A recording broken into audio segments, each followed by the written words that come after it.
నేను అడుగుతున్నా, ఇయ్యాల నువ్వు, నీ కుటుంబము, నీ కొడుకు, నీ బిడ్డ, నీ అల్లుడు, నీ సుట్టపల్ల కోసమే తెలంగాణ రాష్ట్రం వచ్చిందా? లేకపోతే ఈ ఆదివాసి బిడ్డల కోసం, ఈ బలహీన వర్గాల కోసం తెలంగాణ రాష్ట్రం సోనియమ్మ ఇచ్చిందా అని చెప్పి నేను సూటిగా ప్రశ్నిస్తున్నా. ఇవాళ ఈ వేదిక మీద నుంచి సూటిగా టిఆర్ఎస్ నాయకులకు నేను చెప్పదలుచుకున్నా, తెలంగాణ ప్రజలు 10 సంవత్సరాల మీ దుర్గమార్గమైన పాలనను, ఈ తెలంగాణ రాష్ట్రాన్ని చెరుకు తోటల్లో అడవి పందులు ఏ విధంగా అయితే విధ్వంసం చేస్తాయో, ఈ తెలంగాణ రాష్ట్రం మీద మీరు, మీ కుటుంబ సభ్యులు, మీ పార్టీలు పడి దోసుక తిని కొల్లగొట్టి విధ్వంసం చేసి ఈ తెలంగాణ రాష్ట్రాన్ని విధ్వంస రాష్ట్రంగా మాకు అప్పజెప్పినారు. 7 లక్షల కోట్ల రూపాయల అప్పులు తెచ్చిండ్రు. మరి 7 లక్షల కోట్ల రూపాయల అప్పులు తెచ్చిన మీరు ఆనాడు మేము కట్టిన కడెం ప్రాజెక్టు కూలిపోతుంటే మరమ్మతులు చేసిండ్రా? ఈ ప్రాంతంలో సదర్మాటు ప్రాజెక్టు కట్టాలి అని అంటే సదర్మాటుకి మన నిధులు ఇచ్చిండ్రా? ఈ ప్రాంతంలో అడవి బిడ్డలుండే గూడాలకు రోడ్లైనా వేసిండ్రా? ఈ అడవి బిడ్డలకు మిషన్ భగీరథ పేరు మీద 40,000 కోట్ల రూపాయలు దోసుక తిన్నారు. తాగడానికి మంచినీళ్ళు ఇచ్చిండ్రా? ఒకవేళ మీరు ఈ గూడాలకు మంచినీళ్ళు ఇచ్చుంటే ఇవాళ మా మిత్రుడు బట్టి విక్రమార్క గారు 60 కోట్ల రూపాయలతోని మళ్ళీ గూడాలకు తాగడానికి నీళ్లకు నిధులు ఇవ్వాల్సిన పరిస్థితి ఎందుకు వచ్చింది అని చెప్పి నేను ఆ సన్నాసిని నేను అడుగుతున్నా. నిజంగా నేను అభివృద్ధి చేస్తే నాగోబా గుడికి 7 కోట్ల రూపాయలతోటి ఈ రోజు మేము కార్యక్రమాలు తీసుకోవాల్సిన పరిస్థితి ఉంటుండేనా?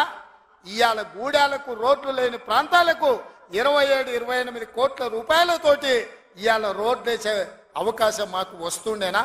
ఇవాళ ట్రైకార్ ద్వారా చదువుకునే పిల్లలకు తరగతి గదులు లేకపోతే 10 కోట్ల రూపాయలతోటి ఇవాళ తరగతి గదులు ఆదివాసి బిడ్డలు చదువుకోవాలి, ఐఏఎస్లు ఐపీఎస్లు కావాలి, ఈ రాష్ట్రాన్ని దేశాన్ని ఏలాలి అని చెప్పి ఇవాళ 10 కోట్ల రూపాయలతోటి తరగతి గదులు మేము నిర్మించినాం తప్ప నిర్మించడానికి నిధులు ఇచ్చినాం. ఒక్క రోజైనా ఈ బిడ్డల కోసం నువ్వు సమీక్ష చేసినావా అని నేను అడుగుతున్నా. ఎంతసేపు నీ బిడ్డలు, ఎంతసేపు నీ దోపిడి, ఎంతసేపు నీ ఫామ్ హౌసులు కట్టుకోవాలన్న ఆలోచన తప్ప నీ కొడుకుకో బిడ్డకో ఉద్యోగాలు ఇవ్వాలి, పదవులు ఇవ్వాలి, ప్రజలు బండకేసి కొడితే మళ్ళీ శాసన మండలి సభ్యత్వం నీ బిడ్డకు కవితకి ఇచ్చినావు తప్ప తెలంగాణ ఆడబిడ్డలకు చదువుకున్న పిల్లలకు ఉద్యోగాలు ఇచ్చినవా అని నేను అడుగుతున్నా. నువ్వు ఉద్యోగాలు ఇవ్వక 10 సంవత్సరాలు స్టాఫ్ నర్సులు నియమించక నువ్వు నిర్లక్ష్యం చేసిన కాబట్టే మొన్న మా దామోదర్ రాజ నరసింహ గారు వైద్య ఆరోగ్య శాఖ ద్వారా ఎల్బీ స్టేడియంలో 7,000 మంది ఆడబిడ్డలకు స్టాఫ్ నర్సు ఉద్యోగాలు మేమొచ్చి ఉద్యోగాలు ఇచ్చినాం. నీ బిడ్డను నిజామాబాద్ ఎంపీలా బండకేసి కొడితే తండ్రిగా నీకు దుఃఖం పొంగుకొచ్చింది. నీ బిడ్డకెంబడే శాసన మండలిలో మళ్ళీ పదవి ఇచ్చినావు కానీ గా ఆడబిడ్డలకు స్టాఫ్ నర్సు ఉద్యోగాలు ఇచ్చినవా? గది నీ నీతి, నీ జాతి. మరి మేము 7,000 ఉద్యోగాలు స్టాఫ్ నర్సులు ఇచ్చినాం. ఇవాళ నీ అల్లుని, నీ కొడుకుని మంత్రిని చేసుకున్నాం. కానిస్టేబుల్ ఉద్యోగాలు 15,000 ఉద్యోగాలు భర్తీ చేయక ఆకాశంలో వేలాడుతున్నట్టు త్రిశంకు స్వర్గంలో నిరుద్యోగ యువకులు ఉంటే కోర్టులో కేసు ఉంటే నువ్వేమైనా పరిష్కరించినవా అని నేను అడుగుతున్నా. అందుకే మేము వచ్చిన ఎంబడే హోంశాఖ నా దగ్గరనే ఉంది. డీజీపీని, ఇతర అధికారులను పిలిచి సమీక్షించి వేలాది మంది నిరుద్యోగ యువకులు ఈ రోజు నిరుద్యోగులుగా అమీర్పేటలోనో లేకపోతే అశోక్ నగర్ చౌరస్తాల్లో, దిల్సు నగర్ చౌరస్తాల్లో ఇంటికెళ్ళి తల్లిదండ్రులకు మొహం చూయించుకోలేక నిస్సారంగా జీవితం గడుపుతున్నారు. వాళ్లకు ఉద్యోగాలు ఇవ్వాలని కోర్టుల్లో ఉన్న కేసులను ఇవాళ త్వరితగతిన పరిష్కరించాలని ప్రయత్నం చేసినాం. నువ్వు ఎంత అడ్డం పడ్డా, నువ్వు ఎంత గగ్గోలు పెట్టినా, బిల్లా రంగాలు మమ్మల్ని ఎన్ని శాపనార్థాలు పెట్టినా 15 రోజుల్లో 15,000 కానిస్టేబుల్ పోస్టులు భర్తీ చేసే బాధ్యత, 15 రోజుల్లో 15,000 కానిస్టేబుల్ పోస్టులు భర్తీ చేసే బాధ్యత మా మంత్రివర్గం తీసుకుంటుంది. మాది బాధ్యత అని చెప్పి నేను ఈ వేదిక మీద నుంచి మాట ఇస్తున్న మిత్రులారా, ఈరోజు తెలంగాణ సమాజం ఆలోచన చేయండి. ఈ తెలంగాణ రాష్ట్రం ఎవరి చేతిలో భద్రంగా ఉంటుంది?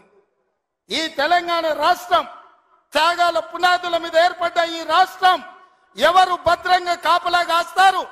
ఎవరు భద్రంగా ఈ రాష్ట్రాన్ని అభివృద్ధి పదం వైపు నడిపిస్తారో మీరు ఆలోచన చేయండి. మేము వచ్చే 60 రోజులు కానే లేదు, 2 నెలలు ఇంకా పూర్తి కాలే. 7 తారీఖు వస్తే 2 నెలలు, 7 తారీఖు ఇంకా 5 రోజులు తక్కువనే ఉంది. కుటుంబం కుటుంబం కుటుంబం అని తెల్లారులేస్తే కేసీఆర్ కుటుంబం మీద ఏడ్చేటటువంటి ముఖ్యమంత్రి గారికి నేను ఒక మాట చెప్తా ఉన్నా, ప్రజలందరూ కూడా దయచేసి తెలుసుకోవాలి.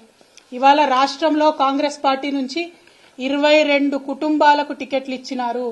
22 కుటుంబాల నుంచి అధికారికంగా ఏదో ఒక పదవిలో అభ్యర్థులు ఉన్నారు. గడ్డం వినోద్ గారు, గడ్డం వివేక్ గారు, కోమటిరెడ్డి వెంకటరెడ్డి గారు, కోమటిరెడ్డి రాజగోపాల్ రెడ్డి గారు, మైనంపల్లి రోహిత్ రావు గారు, మైనంపల్లి హనుమంతరావు గారు, ఉత్తమ్ కుమార్ రెడ్డి గారు, పద్మావతి రెడ్డి గారు, జువ్వాడి నరసింహరావు గారు, రత్నాకర్ రావు గారి కొడుకు, కూచాడి శ్రీహర్రావు గారు, రత్నాకర్ రావు గారి కుటుంబ సభ్యుడే, దుద్దిల్ల శ్రీధర్ బాబు గారు, మాజీ మంత్రి శ్రీపాదరావు గారి కొడుకు, ఒడితెల ప్రణవ్ గారు, తాత మాజీ ఎంపీ సింగాపురం రాజేశ్వరరావు గారు, దామోదర్ రాజనరసింహ గారు, తండ్రి మాజీ మంత్రి సి రాజనరసింహ గారు, అట్లానే చెరుకు శ్రీనివాసరెడ్డి గారు, ముత్యం రెడ్డి గారు కుమారుడు, పి విజయారెడ్డి గారు, పీజేఆర్ గారి బిడ్డ, అట్లనే కోట నీలిమ గారు, సనత్ నగర్ కాంగ్రెస్ జాతీయ నాయకుడు పవన్ ఖేడా భార్య. ఈమె మన రాష్ట్రంతో సంబంధం లేదు, ఏం లేదు, కానీ సడన్ గా వచ్చిర్రు, పారాషూట్ టికెట్లు. చిట్టం పర్ణికారెడ్డి గారు, మాజీ ఎమ్మెల్యే నర్సిరెడ్డి గారి మన్మరాలు, కూచుకుల రాజేష్ రెడ్డి గారు, నాగర్ కర్నూలు దామోదర్ రెడ్డి అన్న కొడుకు, కుందూరు జైవీర్ రెడ్డి గారు, నాగార్జున సాగర్ జానారెడ్డి గారి కొడుకు. మళ్ళీ ఇప్పుడు వాళ్ళ అన్నకి ఎంపీ టికెట్ కావాలని ఇవాళనే ఆయన అప్లికేషన్ కూడా పెట్టుకున్నారు జైవీర్ రెడ్డి గారు.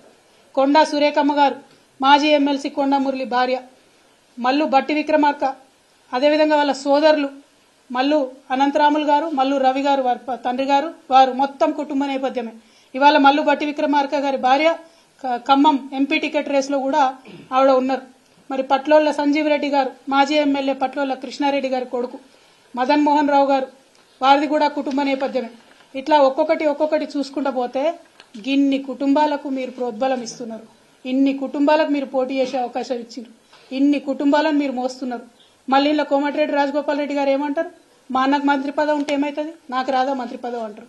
మీరు మా మీద మాట్లాడే అర్హత మీకుందా? మీరు మమ్మల్ని మాట్లాడితే కేసీఆర్ గారిని ఇంకా కూడా తిట్టడం తప్పితే ఏం పని చేస్తున్నారో ఒకసారి తెలంగాణ ప్రజలకు దయచేసి తెలియజేయాలని నేను కోరుతా ఉన్నాను. కుటుంబ పాలన అంటుంది. మరి వాళ్ళు అధికారికంగా మీ సోదరులు కొంతమంది జిల్లా రివ్యూలలో వేదిక మీద కూర్చోబడుతుంది, ఇంకా కొంతమంది సోదరులు వేరే వేరే నియోజకవర్గాలకు ఇన్ఛార్జీలు ఉండబడుతుంది, ఇంకా కొంతమంది సోదరులు ఏమేం పనులు చేస్తున్నాయో ప్రజలందరికీ కూడా తెలుసు. సమయం సందర్భం వచ్చినప్పుడు తప్పకుండా అవన్నీ కూడా బయట పెట్టడం జరుగుతుంది.